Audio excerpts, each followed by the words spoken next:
To VSR Telugu blogs. తక్కువ నెయ్యితో గోధుమ పిండి పేడాని ఇంట్లోనే తయారు చేయాలనుకుంటున్నారా? అయితే ఈ వీడియో అనేది ఎండ్ వరకు చూడండి, ఎక్కడ కూడా స్కిప్ చేయకుండా. ఇప్పుడు వీడియోలోకి అయితే వెళ్ళిపోదాం. ఇప్పుడైతే మనం గోధుమ పిండితో పేడా చేయడానికి ఇక్కడ వచ్చేసి నేను 1 కప్పు గోధుమ పిండి తీసుకున్నాను. మనం ఫ్లేమ్ అనేది లోనే పెట్టుకొని ఇదంతా మంచిగా ఫ్రై చేసుకోవాలి. గోధుమ పిండిలో ఉన్న పచ్చివాసన అంతా పోయేంత వరకు. చూసారు కదా, నేను ఫ్లేమ్ అనేది లోలో పెట్టుకొని ఫ్రై చేసుకుంటున్నాను. ఎందుకంటే మనం గోధుమ పిండి ఫ్రై చేసేటప్పుడు ఫ్లేమ్ అనేది హైలో పెట్టాము అనుకోండి, తొందరగా మాడిపోతుంది అండ్ స్వీట్ అనేది కూడా అంత టేస్ట్లో అయితే మంచిగా ఉండదు. దీంట్లోకి వచ్చేసి శనగపిండి యాడ్ చేసుకుంటున్నాను. ఇది ఆప్షనల్ అండి. ఇది వచ్చేసి నేను 2 టేబుల్ స్పూన్ యాడ్ చేసుకుంటున్నాను.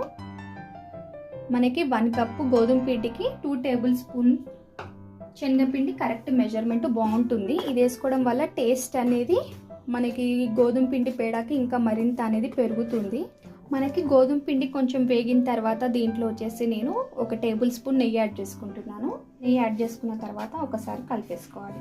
ఈ గోధుమ పిండి పేడానైతే మనం ఎయిర్ టైట్ బాక్స్లో స్టోర్ చేసేసుకోవచ్చు. మినిమం మనకి ఒక 10 డేస్ ఎబోవ్ అయితే స్టోర్ చేసుకోవచ్చు. కానీ ఏంటంటే తడి లేకుండా చూసుకోవాలి. తడి ఉన్నట్లయితే ఇది పిండి కదా, తొందరగా అయితే మనకి బూజు అనేది పట్టేస్తుంది. చూసారు కదా, మనకి కొంచెం అయితే మనం వేసుకున్న నెయ్యి అయితే రిలీజ్ అవుతుంది పిండిలో నుంచి, అంటే పిండి అనేది వదులుతుంది నెయ్యిని. ఈ టైంలో వచ్చేసి మనం దీంట్లోకి ఒక 2 table spoon milk powder add చేస్తున్నాను. ఒక 2 టేబుల్ స్పూన్ అయితే నేను యాడ్ చేసుకున్నాను. ఇలా మిల్క్ పౌడర్ వేసుకోవడం వల్ల మనకి ఏంటంటే టేస్ట్ చాలా అంటే చాలా బాగుంటుంది.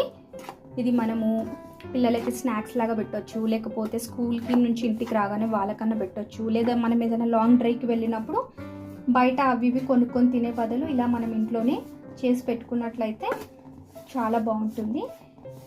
మనం వేసుకున్న మిల్క్ పౌడర్ అంతా కూడా ఈ పిండిలోకి కలిసేటట్టుగా మంచిగా అయితే కలిపేసుకోవాలి.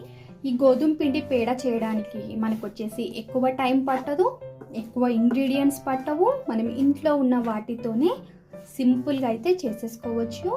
అండ్ మన ఛానల్లో అయితే ఇన్స్టెంట్ దూద్ పేడ ఎలా తయారు చేయాలి అనే రెసిపీ అయితే ఉంది. ఎవరైనా చూడాలి అనుకుంటే నేను డిస్క్రిప్షన్లో అయితే లింక్ ఇస్తాను, ఒకసారి అయితే చూసేయండి. ఇక్కడ మనకి గోధుమ పిండి అనేది మంచి గోల్డెన్ బ్రౌన్ కలర్ అయితే వచ్చేసింది. మనం వేసుకున్న మిల్క్ పౌడర్ కూడా ఈ గోధుమ పిండిలోకి అయితే మంచిగా కలిసిపోయింది. ఇప్పుడు మనం దీంట్లోకి వచ్చేసి 1/4 కప్పు షుగర్ పౌడర్ యాడ్ చేస్తున్నాను. ఇది వేసుకొని నెమ్మదిగా కలుపుకోవాలి. షుగర్ పౌడర్ వేసుకొని మంచిగా కలిపేసుకున్న తర్వాత దీంట్లోకి 1/2 టేబుల్ స్పూన్ వచ్చేసి ఇలాచీ పౌడర్ యాడ్ చేసుకుంటున్నాను.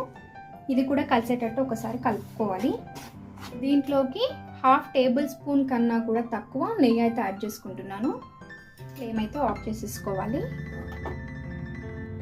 ఇలాంటిది ఒక పెద్ద ప్లేట్ అయినా ట్రే అయినా ఏదైనా తీసుకొని మనం రెడీ చేసి పెట్టుకున్న మిశ్రమం అంతా కూడా దీంట్లోకి వేసేసుకోవాలి.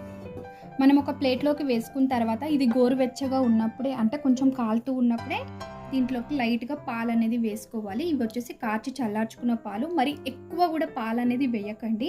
కొంచెం లైట్గా పాలు అనేది వేసుకొని ఇప్పుడు వీన్నైతే గోధుమ పిండి పేడలాగా రెడీ చేసేసుకోవాలి.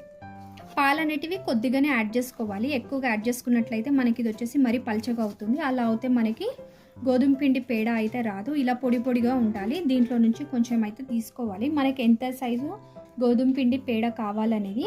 మనం దీంట్లో మళ్ళీ అనేది ఎక్స్ట్రా నెయ్యి ఇట్లా ఏం యాడ్ చేసే అవసరం ఉండదు. మనం వేసిన నెయ్యి అయితే పర్ఫెక్ట్గా సెట్ అవుతుంది. దాని తర్వాత మనం ఇలా 2 చేతులలో పెట్టుకొని తీసి ఇలా రౌండ్గా అయితే రోల్ చేసుకోవాలి. రోల్ చేసుకున్న తర్వాత జస్ట్ ఇలా ప్రెస్ చేసుకోవాలి.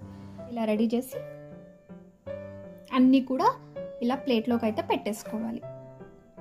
చూసారు కదండి, ఇంట్లో ఉన్న వస్తువులతోనే మనం గోధుమ పిండి పేడాని ఎలా తయారు చేసామో సేమ్ మనకు వచ్చేసి స్వీట్ షాప్లో ఎలాగైతే ఉంటుందో అదే టెక్స్చర్ అండ్ దానికి మించి అయితే టేస్ట్ అయితే ఉంటుంది. ఎందుకంటే ఇవన్నీ మనం హోమ్ మేడ్ తయారు చేస్తున్నాం కదా.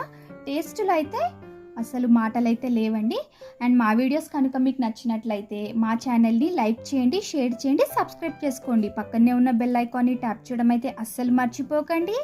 Thanks for watching.